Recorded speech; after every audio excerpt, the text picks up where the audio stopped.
سب سے پہلے میں صدر محفل جناب ڈاکٹر ذاکر نائک صاحب، مفتی صاحب عظمت جناب مولانا مفتی عبدالرحیم صاحب،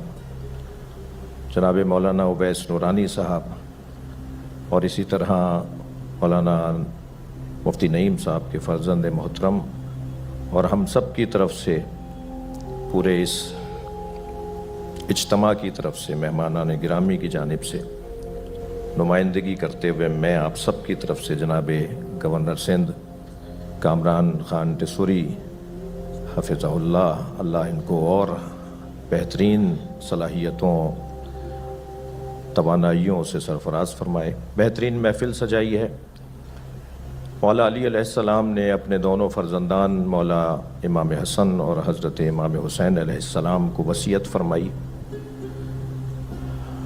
اوصیکما وجمیع ولدی واہلی ومن بلغ کتابی بتقوی اللہ ونظم امرکم کونا للظالم خصما وللمظلوم عونا۔ جب آپ کو ضربت لگ گئی تو آپ نے 3 دن جو بستر علالت پہ گزارے، اس میں امام حسن اور امام حسین علیہم السلام کو وصیت میں فرمایا، میں تم دونوں کو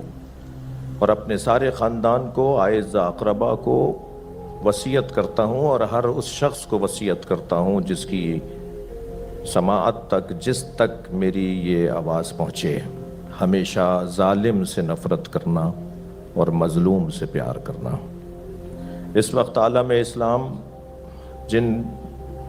مسائل کا اور جن میدانوں کا مقابلہ کر رہا ہے، وہ سب سے بڑا مسئلہ فلسطین ہے۔ لاکھوں لوگ شہید ہو چکے ہیں۔ ہم شہید اسماعیل ہنیہ اور شہید سید حسن نصر اللہ کی شہادت پر ان کے خانوادے کو مبارکباد بھی پیش کرتے ہیں اور عالم اسلام کے لیے ایک لمحہ فکریہ گویا کھولتے ہیں کہ ہم جن مسلکی اور فقہی اور مختلف تاریخی حقائق کو بیان کرتے ہوئے اس بات کا خیال اگر نہ کریں کہ اس سے جو اعلیٰ اور عرفہ مقاصد کو ٹھیس پہنچتی ہے تو یقیناً وہ امت کے لیے مفید نہیں ہے۔ ہمیں اس وقت وہ جو کلمہ سوا ہے، جو مشترکہ کلمہ ہے، جو سب سے مد نظر رکھتے ہوئے ایک ہونے کی ضرورت ہے، متحد ہونے کی ضرورت ہے، پیار سے اور محبت سے ایک دوسرے کو سننے اور ایک دوسرے کو برداشت کرنے کی ضرورت ہے۔ حقیقت ہے کہ تاریخی حقائق ہیں اور یقیناً کوئی ہم میں سے معصوم نہیں ہے۔ مجھ جیسے خطیبوں اور پھر صدر محفل جناب ڈاکٹر ذاکر نائک بھی کوئی فرشتے نہیں ہیں۔ اگر کبھی کسی کے سوال کے جواب میں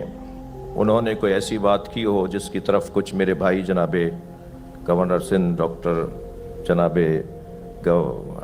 کامران صاحب حفظہ اللہ نے بات کی، میں بھی انہی باتوں کی طرف کچھ اپنی قوم کی طرف سے بھی اور کچھ اہل سنت کے بعض طبقات کی طرف سے ایک گلہ مند تھا اور شکوہ کرنے والوں میں سے تھا کہ یقیناً ایسا ہو جاتا ہے اور اس کو بار بار بھی نہیں دہرایا گیا، اسے بار بار بھی نہیں کہا گیا، لہٰذا ہمیں ان باتوں کو نظر انداز کرتے ہوئے اس کی توقع رکھنی چاہیے کہ خود میں اور مجھ جیسے خطیب اور ڈاکٹر صاحب جیسے دانشور جنہوں نے لاکھوں لوگوں کو خوبیوں کی طرف متوجہ کیا ہے، اخلاقیات کی طرف متوجہ کیا ہے، انسانیت کی طرف توجہ دلائی ہے اور نیک اور ایک بننے کی بات کی ہے، ان سے بھی یقیناً کوئی ایسی بات ہو سکتی ہے، مگر تکرار نہ ہونا خود اس بات کی دلیل ہے کہ وہ کوئی بہت اچھی بات نہیں تھی، ورنہ اسے تکرار ہونا چاہیے تھا، اسے بار بار بولا جانا چاہیے تھا۔ میں پاکستان کی سرزمین پر بحیثیت ایک پاکستانی شہری، پھر بحیثیت ایک مسلمان، پھر مسلمانوں میں